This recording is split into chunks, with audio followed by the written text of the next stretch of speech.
I'm talking so much, you guys.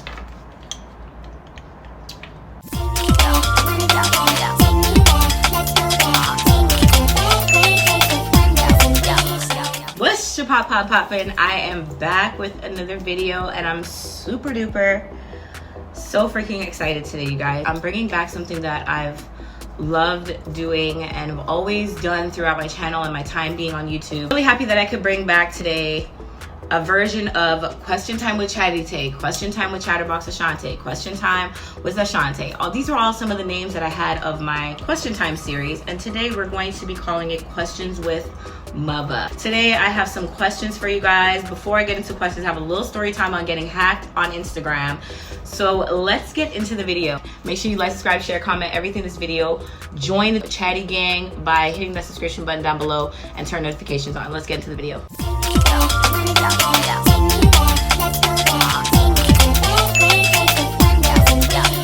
First things first, my area is very bare. I know, trust me. For those of you guys who know, I am moving very soon, so I will be having a new space to work out of, but I had to, you know, keep a little desk area just so that I could do these videos before I move and have some content. The first thing I wanted to share with you guys was about being hacked. I literally was hacked 3 days ago on Instagram. I've never been hacked before. It was a crazy experience. Literally, I went on my Instagram, opened my DMs, and had a message from my sister's boyfriend, and he was asking me to help him with something. He literally, all he asked me to do was screenshot something and send it back to him.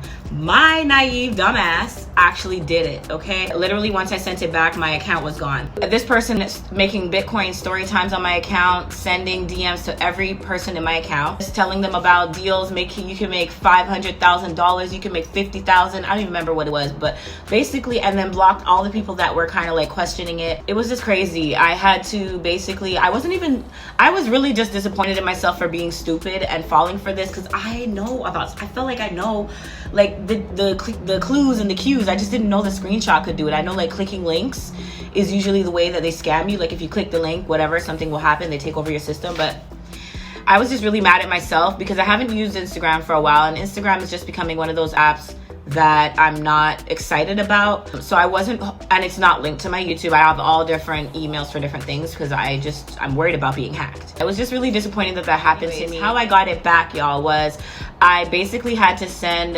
Instagram a video selfie of myself, like basically just to prove that it was my account. It's very important to make sure that you have a photo, at least one photo of yourself on your account. I got my little handy dandy iPad. That's what I'm looking at the questions from. 4 juicy questions that were sent in from a good friend of mine named Nyla.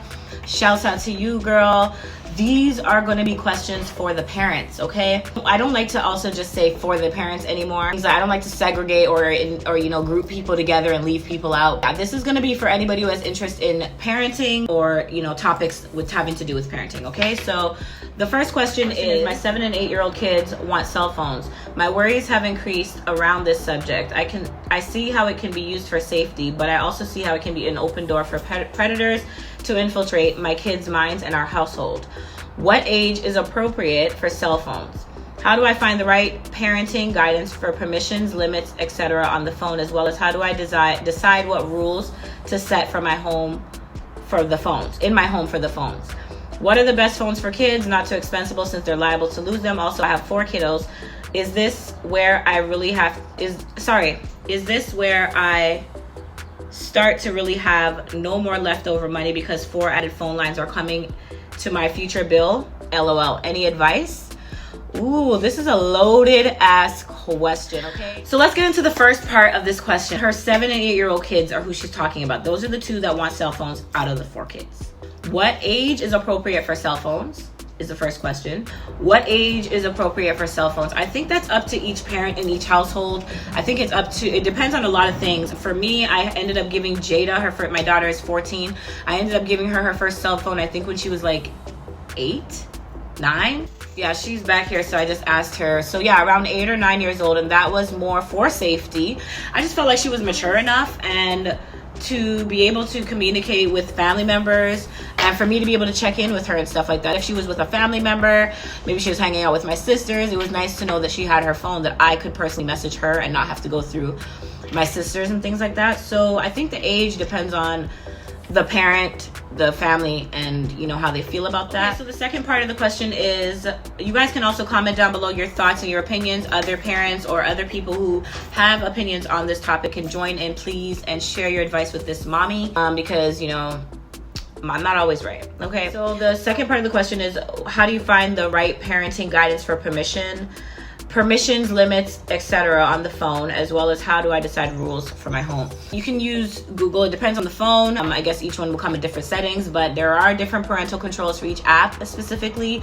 I know YouTube, there's a YouTube Kids. There's an actual separate app that's outside of YouTube that is for kids, but if they are using YouTube, there are parental controls through YouTube. Be careful though with those ones, because sometimes certain things do slip through. As far as what rules to set in your home for the phones, what worked for me, I guess I would say, is when she first got her phone, there was a lot of rules around it. As far as, first of all, I put all the apps that she was allowed to have on there. She didn't know how to download apps. She was still young, and then she only had phone numbers programmed that I programmed in, family members and friends that I knew of. Whenever she wanted to program a new phone, she had to come in a phone number. She would have to come and ask permission. We would do it together. And her phone would have limits. She would have time limits on her phone. It's not all the time that she could have the phone. There would be a time that we put the phone up for bed, or for her to focus on her schoolwork, or for her to just have less screen time. And it was also used as a form of punishment. Anytime you weren't doing anything good or behaving well or having good grades, we take your phone away. The rules and how you decide them, I think that if you have a partner, you first sit down with your partner and decide, you know, what the rules are going to be, because you don't want to have conflicting decisions between parents, because then the kids will kind of, you know, battle between you, just cause chaos. You can even write them out and sit down with your child and make sure that they are fully understanding of why these rules are here and what will happen if, you know, what the consequences will be if they don't follow those rules.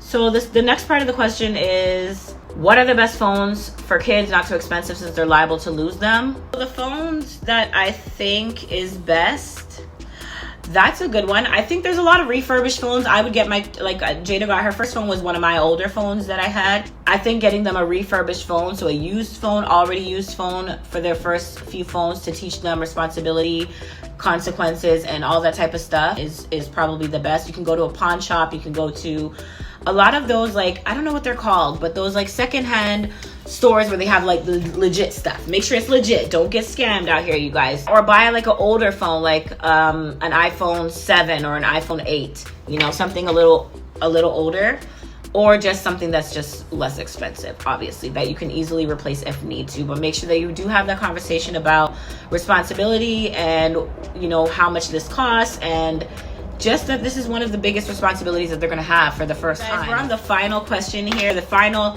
question within the first question. Forgive me, this video is going to be a little longer than my usual video. Stay till the end and please join in and participate in the comments.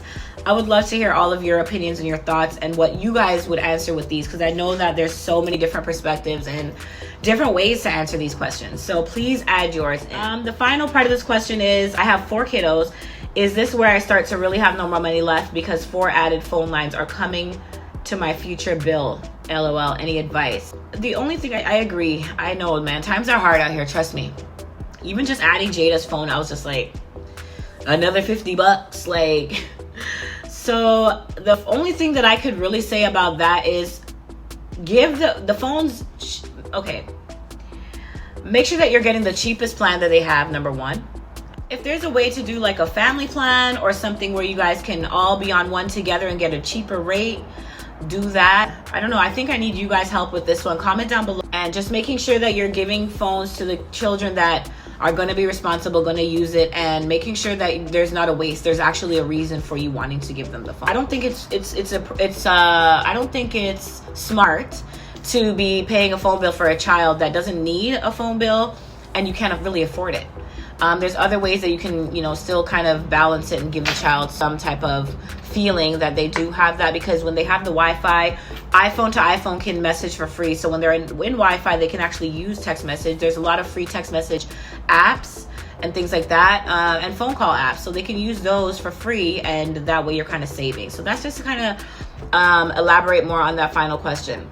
Let's get into the second question, you guys. My 8-year-old daughter has a crush on a boy at school, and it's becoming more of a problem each week. What is an appropriate conversation to have without making my daughter feel like she's wrong for her feelings? I don't want to say things that make her feel bad about having a crush, but I want her to leave them boys alone. LOL. And focus on her work. What do I say or do? That's a good question. What is an appropriate conversation to have without making her feel bad? So first, tell her it's not bad. It is normal. She's growing up. She's maturing. She's starting to notice the boys. When you say she has a crush on a boy, like, is she doing anything? I kind of need to know, like, is she doing anything wrong? Is she just telling you she has a crush? Is she telling the boy? If she's telling the boy or is trying to take it further, then yeah, sit down with her. And I think that sitting down with her and having a conversation about the fact that it is normal to have crushes, and you know, at her age, it is something that she's clearly starting to recognize, that, you know, she likes things about certain people and maybe the way they act and, you know, things they do makes her laugh, makes her feel, you know, good. I think it's okay to explain to her that it's normal, however, that she is too young to actually have like a boyfriend, and explain to her that because having a boyfriend comes with such big feelings, and she's still learning all about all her feelings inside, and you know, before she can ever do anything like that, she has to learn all about herself first. So right now it's about learning about herself and, you know, stuff like that. So she can come and tell you, you can tell her, you know, we could talk about these things together. Anytime, you know, you want to talk about this, you can come and tell mommy, you know, what you're feeling, but we're not going to be talking to our friends about this right now. And we're not going to, you know, we're not going to go further than that and explaining why. I think explaining why was really important for me with Jada, because I do remember around 9-10 years old, Jada, you know, talking about having a crush and, you know, who she likes and all this stuff very strongly, and, you know, wanting to have a boyfriend. And I really explained to her about her feelings, and just like, she's not mature. She's not emotionally developed yet. Emotionally, physically, she's not ready yet. Make friends, and you can be friends with boys, and you can be friends with people you like, but that's it, right? I don't know. Comment down below what you guys think about that question. I think that it would have been nice if it came with more context, just a little more context, just kind of around like what she's doing, like what the behaviors are coming with the crush. And let's move on to the third question. My daughter is developing and her attitude is getting sassier by the day. She thinks it's funny, and it would be if I wasn't her parent trying to steer her away from future danger, such as disrespecting authority, teachers, principals and police. I want her to be a strong young lady, but I don't want her to think it's okay to sass authority.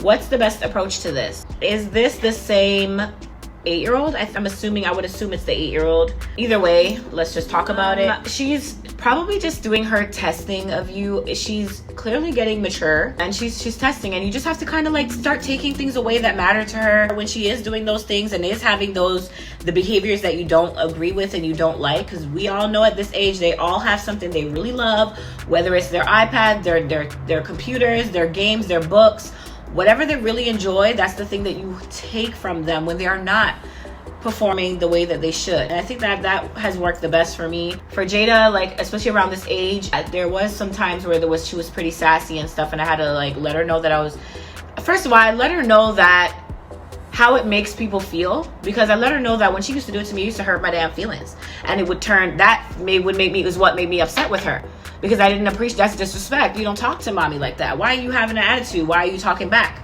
Like, you listen to mommy and you answer respectfully. And it's literally about respect. You can disagree with your teacher, you can disagree with mommy, but you need to do it respectfully. Tone the neck roll and tone the attitude down and talk to mommy, because my kids are very expressive. Jada tells me when she thinks I'm wrong, she'll tell me she doesn't agree with me. Like, I leave an open door for my children, but it's in a very respectful manner, because I want them to know how to communicate, and I want them to be able to express their feelings to me. So I think that for you, I think that's the best approach. Yeah, because I think if this is a normal thing she's doing, I don't think this is not normal. I think a lot of kids around this age, even younger, like my 3-year-olds test me. So kids will always test you. I think it's a matter of you just making sure you're standing firm in her punishments, which are taking away things that matter to her. Consistency. Same thing at school. Maybe she has to get no recesses. I remember when Jada did something, I forget what she did. It was so many years ago, but she got in so much trouble. And I think it was her grades. She had low grades or something. And I made them take her extracurricular activity. She had volleyball, and I made them take it away from her. So I think it's about sticking with whatever the punishment is going to be, and making sure everybody around you is doing the same thing. Husband, your partner, your sister, your brother, your teachers, everybody. So if you have to sit down, talk to the teachers, and let them know what you're doing at home, do that, and then make sure that you guys are all kind of sticking to it. Another thing is, you could have her start writing out why she had an attitude in that moment, or why she disagreed, or why she felt so strongly, and then you guys sit down, talk about it, and teach her other ways to cope with those feelings, and just letting her know how it makes other people feel and how it makes other people view her, and that this is not who she is, and she's such a good girl. She's so smart, she's beautiful, and she knows in her heart what she's doing. She knows when she's wrong in her heart, and that's something else. I put a lot of it on Jada whenever I was telling her things, and when she did things wrong, I'd be like, you know, when you were doing that, did it feel good or did it feel wrong? And before you did it, did you think about it?